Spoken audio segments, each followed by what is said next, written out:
Hello എല്ലാവരും സുഖമായിട്ടിരിക്കുന്നു എന്ന് വിചാരിക്കുന്നു. അപ്പോൾ ഇന്നത്തെ വർക്കിന് വേണ്ടിയിട്ട് ഞാനൊരു 8 ഇഞ്ചിൻ്റെ ഹൂപ്പാണ് എടുത്തിട്ടുള്ളത്. അതുപോലെ തന്നെ പ്രിൻ്റ് ഔട്ട് എടുത്തിട്ടുള്ളത് ഒരു പേപ്പറിനകത്ത് 4 പിക്ചേഴ്സായിട്ട് 4 തരത്തിലാണ് എടുത്തിട്ടുള്ളത്. അത് ഓരോരുത്തരുടെ ഇഷ്ടം പോലെ എടുക്കുക. പിന്നെ അതുപോലെ തന്നെ ഞാനിത് ഒന്ന് ട്രേസ് ചെയ്ത് കൊടുക്കാൻ വേണ്ടിയിട്ട് ഇവിടെ എടുത്തിരിക്കുന്ന യെല്ലോ കാർബൺ ഷീറ്റാണ്. ഉപയോഗിച്ചിരിക്കുന്ന ക്ലോത്ത് എന്ന് പറയുന്നത് പോപ്ലിൻ കോട്ടൺ ആണ്. അപ്പോൾ വരയ്ക്കാൻ അതുപോലെ തന്നെ പെയിൻറ്റ് ചെയ്യാനായിട്ടൊക്കെ ആണെന്നുണ്ടെങ്കിൽ നമുക്ക് എപ്പോഴും നല്ലത് പോപ്ലിൻ കോട്ടൺ തന്നെയാണ്.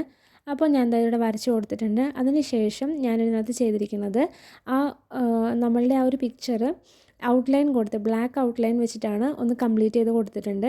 അതിനുശേഷം കാറിൻ്റെ കളർ ഞാൻ ഒരു ഗ്രേ ഷെയ്ഡാണ് കൊടുക്കുന്നത്. ശരിക്കും സിൽവർ കളറാണ്.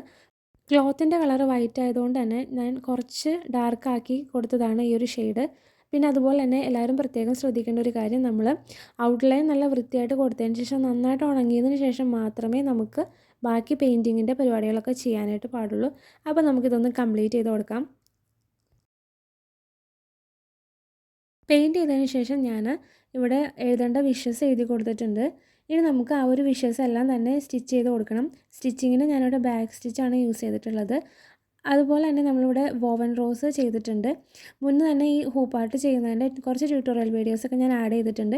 അപ്പോൾ നിങ്ങൾക്ക് കാണാൻ താല്പര്യമുള്ള ആൾക്കാർ നമ്മുടെ ഡിസ്ക്രിപ്ഷൻ ബോക്സിൽ അതിൻ്റെ ലിങ്ക് ഉണ്ടാവും, അതിനകത്തൊന്ന് കയറി നോക്കുക. നമ്മൾ ഇതുപോലെ കുറച്ച് ഫ്രഞ്ച് നോട്ട്സൊക്കെ ചെയ്ത് കൊടുക്കുന്നുണ്ട്. ഞാൻ കുറച്ച് ഡാർക്ക് തീമിലാണ് ഈ ഒരു ഹൂപ്പാർട്ട് ചെയ്തിട്ടുള്ളത്. 2 ദിവസം കൊണ്ട് ചെയ്ത വർക്കായതുകൊണ്ട് തന്നെ ഞാൻ ഫേസ് ഒന്നും കൊളാക്കാൻ നിന്നില്ല. അതുകൊണ്ടാണ് ഞാൻ ഫേസ് ഒന്നും വരക്കാതിരുന്നത്.